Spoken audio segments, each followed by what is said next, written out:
교육과 구원하는 복음에 대해서 말씀을 전해드립니다. 오늘은 하나님의 본질에 대한 탐구로서 삼위일체에 대한 말씀입니다. 우리의 신앙은 하나님을 믿는 것이죠. 그런데 구체적으로 어떤 하나님을 믿는가 이렇게 살펴볼 때 성경의 증거는 삼위일체 하나님이십니다. 우리가 예배하고 기도하고 찬송하는 모든 대상이 바로 삼위일체로서의 하나님이십니다. 이것이 우리가 삼위일체를 알아야 하는 첫 번째 이유이고요. 두 번째는 삼위일체에 대한 오해로부터 많은 이단들이 나왔기 때문에 분별을 위해서도 우리가 삼위일체를 반드시 알아야 한다는 사실입니다. 이단들 중에 여호와의 증인이 있죠. 왕국회관이라고 하는 그 여호와의 증인은 삼위일체를 인정하지 않습니다. 그 이유는 삼위일체라는 단어가 성경에 안 나온다. 그래서 삼위일체를 인정하지 않지요. 그러나 성경에 삼위일체라는 단어는 안 나오지만 성경 전체를 창세기로부터 요한계시록에 이르기까지 전체적으로 삼위일체 하나님을 증거한다는 차원에서 우리는 삼위일체를 온전한 성경의 교리라고 인정하고 믿습니다. 자, 우리가 삼위일체를 꼭 이해해야만 구원을 받을 수 있을까요? 그렇지는 않습니다. 우리 중에 누구도 먼저 삼위일체를 이해하고 하나님을 믿고 고백한 사람은 한 사람도 없습니다. 우리가 성경대로 하나님을 믿고 예수 그리스도를 구세주로 인정하고 또 그렇게 고백을 하면 성령 하나님께서 우리를 거듭나게 해주시고 우리를 하나님의 자녀로 인쳐주셔서 우리가 구원에 이르게 될 줄로 믿습니다. 그러면 우리가 삼위일체를 부인하면 구원받을 수 있을까요? 결코 아니죠. 우리가 삼위일체를 몰라도 하나님을 믿고 예수 그리스도를 구주로 고백하고 하면 성령님의 인치심을 받아서 구원을 분명히 받습니다. 하지만 삼위일체를 부인하는 것은 예수님과 성령 하나님의 하나님 되심을 부인하는 것이기 때문에 결코 구원을 받을 수가 없다라는 사실입니다. 사실 삼위일체를 인간이 온전히 이해하는 것은 불가능합니다. 왜냐하면 삼위일체는 하나님의 본질에 대한 설명이기 때문입니다. 그래서 삼위일체에 대한 정확한 비유는 이 지구상에 사실 존재하지 않습니다. 여러분, 하나님께서 만물을 창조하셨죠? 그래서 만물 안에는 하나님의 그 능력과 지혜가 깃들어 있어서 만물을 통해서 하나님 얼마나 지혜로우신지 그분의 권능이 얼마나 크신지를 알 수는 있어요. 그러나 온전히 알지는 못합니다. 왜냐하면 만물을 다 모아놓아도 하나님을 표현할 길이 없는 거예요. 그분은 만물보다 더 크신 분이시기 때문에 그래서 우리가 삼위일체 하나님을 만물을 통해서 온전하게 설명이 불가능하다는 것입니다. 그래서 우리 인간의 이성으로는 처음부터 하나님을 온전하게 이해한다는 것은 불가능하다고 인정할 수밖에 없다라는 사실입니다. 그래서 십계명 2계명을 보면은 위로 하늘에 있는 것이나 아래로 땅에 있는 것이나 땅 아래 물속에 있는 것에 어떤 형상도 만들지 말라고 명령하셨지요. 인간의 이성으로는 삼위일체를 온전히 이해하는 것이 불가능하고 궁극적으로 믿음으로만 하나님을 설명할 수 있다라는 사실입니다. 어거스틴이 이런 말을 했습니다. 삼위일체를 이해의 대상이 아니라 경외의 대상으로 여기고 믿어야 한다. 이렇게 말했지요. 우리 교단의 헌법에 교리편을 보면 이렇습니다. 우리 함께 읽겠습니다. 시작. 하나님은 한 분뿐이시니 오직 그만 경배할 것이다. 하나님의 본체 삼위가 되시니 성부, 성자, 성령이시다. 이 삼위는 한 하나님이시다. 본체는 하나요 권능과 영광이 동등하시다. 이 우리 교단 헌법에 나오는 우리 신앙 고백입니다. 첫 번째는 하나님은 한 분이시라는 거죠. 신명기 6장 4절을 같이 읽겠습니다. 시작. 이스라엘아 들으라. 우리 하나님 여호와는 오직 유일한 여호와시니. 이사야 45장 5절 시작. 나는 여호와라. 나 외에 다른 이가 없나니 나밖에 신이 없느니라. 여러분 우리가 하나님을 유일신이라 이렇게 고백을 합니다.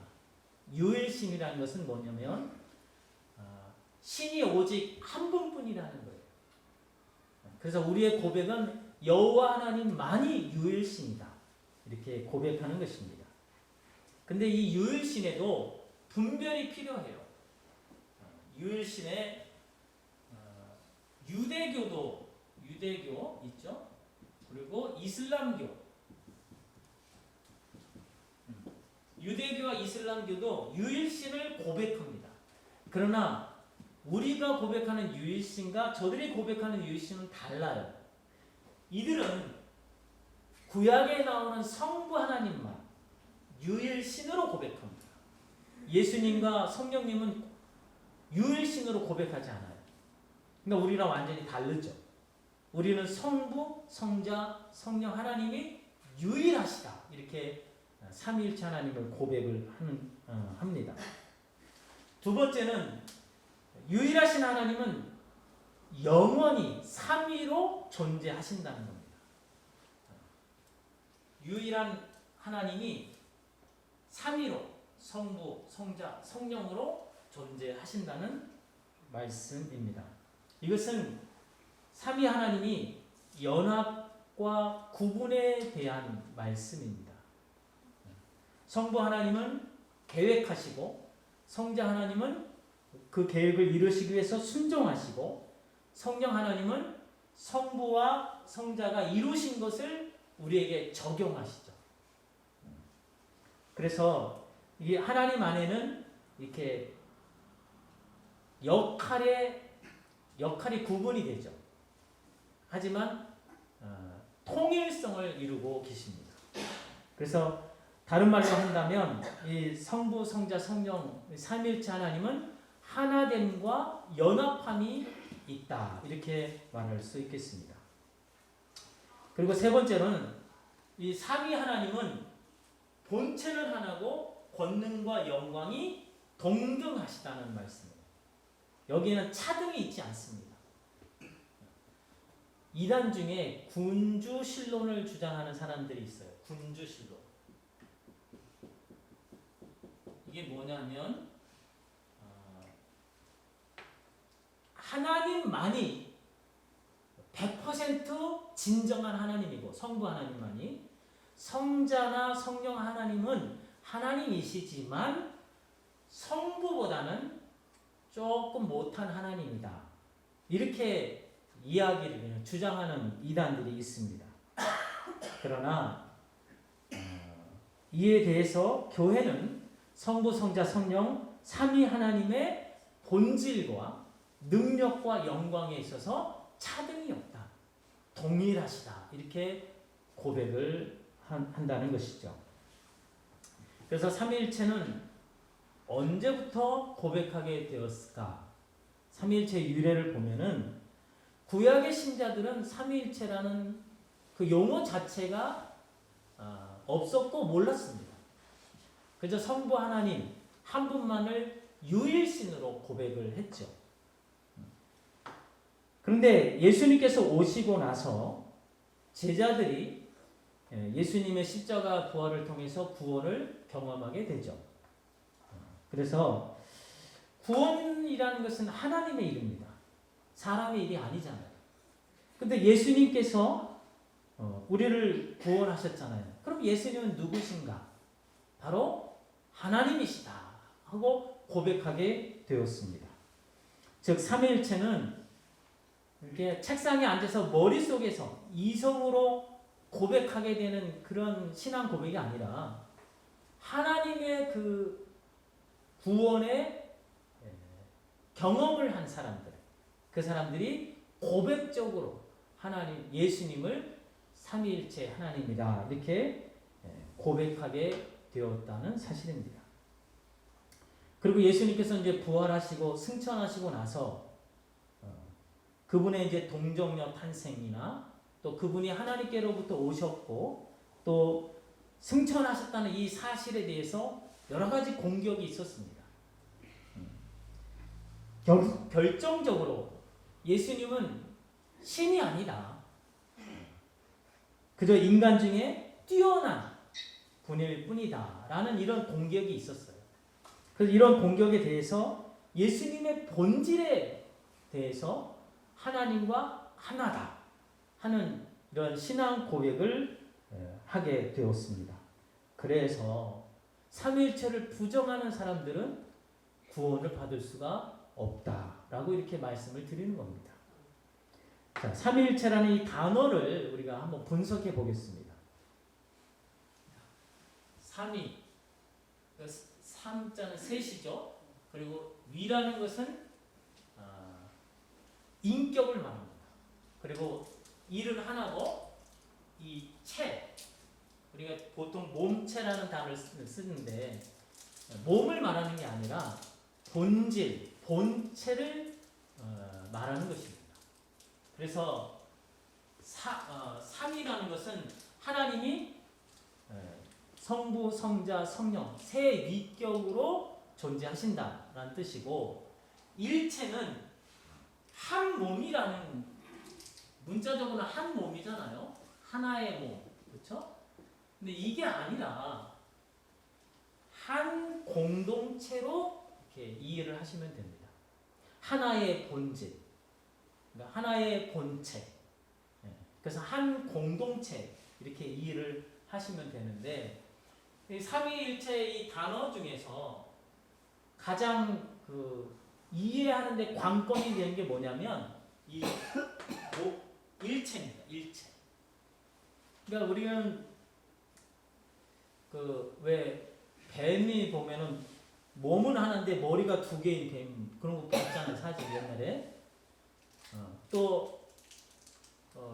이 삼위일체를 몸은 하나인데 머리가 셋인 그런 개념이 아니라는 거예요. 그건 잘못된 것이고 성부, 성자, 성령 이 삼위가 계시는데 이 세 분은 구분은 가능해요. 이분은 성령이시고 성자이시고 하나님 성부이시다. 구분은 가능한데 이분을 나눌 수는 없다는 거예요. 그러니까 존재하는 방식이 따로따로 존재하시는 게 아니라 한 공동체로서 존재하신다. 그게 바로 삼위일체입니다. 어렵지 않죠? 근데 이 삼위일체라는 이 개념 자체가 우리 인간의 이성으로는 완전히 이해가 안 돼요. 어떻게 따로 구분은 가능한데 또 이 성부, 성자, 성령 이 세 분이 서로 교제하시고 왕래하시잖아요. 그렇게 하시면서 하나로 존재하신다. 이게 참 말은 이렇게 가능한데 언어적 표현은 가능한데 이게 이성적으로는 이해하기가 힘들다는 거죠. 그래서 이 삼위일체를 이 공동체성을 이해하기 위해서 나온 단어가 바로 페리코레시스라는 겁니다.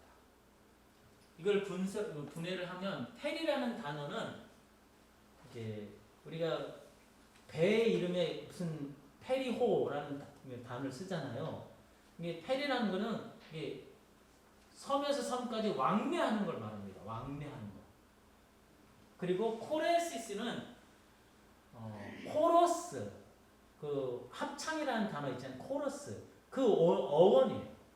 그래서 페리코레시스는 이렇게 원을 그리면서 서로 합력하여 합창하는 그런 모습을 상상하시면 됩니다.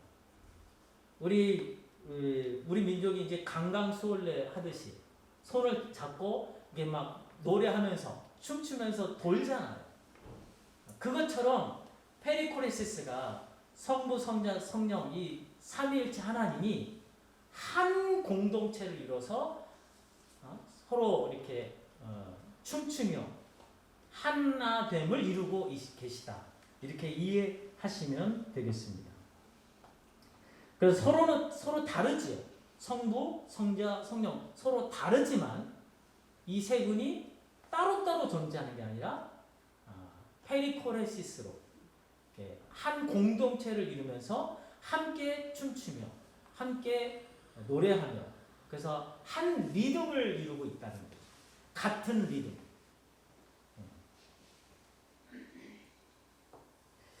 그래서 이 페리코레시스를 이제 어떻게 번역을 하냐면 상호 침투, 상호 내주라는 단어로 이렇게 번역을 합니다. 상호, 침투, 또 상호 내주. 이게 서로 침투해 계시는 거예요. 성부는 성자와 성령 안에 침투해 계시고, 성자는 성부와 성령 안에 침투해 계시고, 성령도 마찬가지로 성부와 성자 안에 침투하셔서 상호 내주하고 계시다는 거죠.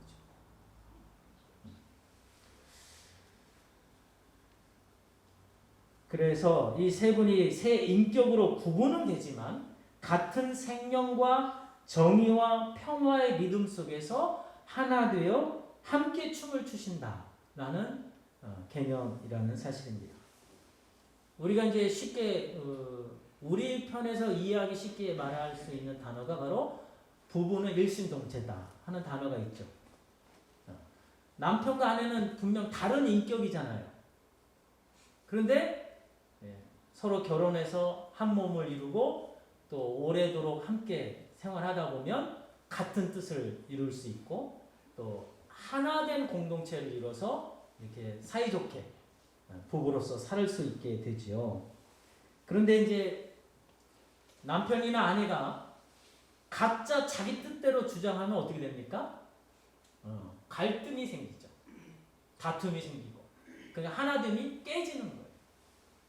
그러나 삼위일체 하나님은 온전히 같은 뜻을 가지고 같은 리듬 속에서 합력하여 선을 이루시는 그런 삼위일체를 온전히 이루시고 계시다는 사실입니다. 그래서 하나님은 완전한 삼위일체를 이루고 계시는 거예요. 조금도 부족함이 없고 조금도 치우침이 없이 완전한 삼위일체로서 상호 간의 교제를 하면서 사랑으로 하나됨을 이루고 계신다 하는 것이 우리가 고백하는 삼위일체 신앙입니다. 따라서 우리는 이 삼위일체 하나님을 섬기잖아요. 그리고 삼위일체 하나님을 믿고 고백하잖아요. 그럼 우리는 어떤 모습으로 살아야 할까? 오늘 본문 21절과 22절을 같이 읽겠습니다. 시작. 아버지여, 아버지께서 내 안에 내가 아버지 안에 있는 것 같이 그들도 다 하나가 되어 우리 안에 있게 하사 세상으로 아버지께서 나를 보내신 것을 믿게 하옵소서. 내게 주신 영광을 내가 그들에게 주었사오니 이는 우리가 하나가 된 것 같이 그들도 하나가 되게 하여 함이니이다. 이것은 예수님의 기도죠. 대제사장으로서 예수님의 기도입니다. 아버지께서 내 안에, 내가 아버지 안에 있는 것 같이 제자들도 그들 가운데 하나가 되게 하는 이런 기도를 하고 계십니다. 성부 성자 하나님이 상호 침투하고 상호 내주하시면서 하나가 된 것처럼 우리 제자들 가운데도 서로가 서로 이렇게 상호 침투하고 내주하면서 하나 된 공동체를 이루어야 한다는 말씀입니다. 자, 그러면 우리가 이렇게 상호 내주함으로써 하나됨을 이루기 위해서 어떻게 해야 될까요? 나의 내면에 타인이 침투할 수 있도록 나를 열어줘야 돼. 그렇죠? 다른 사람이 내 안에 들어올 수 있도록 나를 개방해야 한다는 것입니다. 다시 말해서 타인을 위해서 자기를 비워야 한다는 거예요. 자신을 비운다는 것은 무엇을 말할까요? 내 욕심을 내려놓는 것은 말할 필요도 없이 당연한 것이고 자기를 부인해야 할 줄로 믿습니다. 자기 부인은 뭘까요? 자기 부인은 나를 고집하고 나를 주장하는 거, 이건 말할 수 없이 당연한 거라고 했습니다. 내 생각에 옳은 것. 내 생각에 옳은 것을 버리는 것이 자기 부인입니다. 그래서 우리가 우리 안에 하나의 공동체를 이루기 위해서는 내 생각에 옳은 걸 버려야 돼요. 여러분, 우리가 이것 때문에 사실은 갈등이 생기고 다툼이 생기는 거예요. 우리 모두가 자기가 옳다고 생각하죠. 그렇죠? 너보다 내가 내 생각에 옳아. 그래서 서로가 갈등이 생기고 다툼이 생긴다는 것입니다. 근데 이걸 버려야 돼요. 이걸 버리고 무엇을 받아들여야 됩니까? 바로 하나님의 말씀, 오직 진리이신 유일하게 선하신 분의 말씀을 받아들이는 것만이 진정한 자기 부인이 될 줄로 믿습니다. 그래서 자기를 비우고 우리 안에 하나님 말씀을 수용하여, 그렇죠? 그래서 그 말씀을 두고 중심에 두고 서로 순종할 때 그 안에 우리 안에는 하나됨이 이루어지고 그로 말미암아 하나됨으로 말미암은 기쁨과 또 평강과 또 하나님이 우리에게 베풀어 주시는 그 복됨을 우리가 누리게 될 줄로 믿습니다. 하나님께서 우리를 보성 우리 교회로 부르신 것도 바로 여기에 있는 줄로 믿습니다. 우리가 삼위일체 하나님과 함께 하나가 돼서 같은 보조로 같은 리듬으로 같은 기쁨으로 춤추는 그런 모습으로 우리가 신앙생활 해야 할 줄로 믿습니다. 서로를 구별하거나 또 가르거나 또 도토리 키재기 하듯이 하는 것이 아니라 하나님의 사랑 안에서 하나가 되어 영원한 생명과 정의와 평화를 누리라고 하나님은 우리를 보성 우리 교회로 묶어 주신 줄로 믿습니다. 근데 이 하나됨은 우리의 노력이 필요합니다. 그러나 우리의 노력만으로는 충분치 않다라는 사실입니다. 우리는 노력하려고 해도 완전한 하나됨을 우리 스스로는 이룰 수가 없어요. 그래서 성경은 성령 하나님으로 하나 된다고 우리에게 가르쳐 주십니다. 에베소서 4장 3절입니다. 같이 읽습니다. 시작. 평안에 매는 줄로 성령의 하나 되게 하신 것을 힘써 지키라. 자, 우리가 예수 그리스도를 영접하잖아요. 그러면 예수 그리스도 안에서 우리는 한 가족이 되었습니다.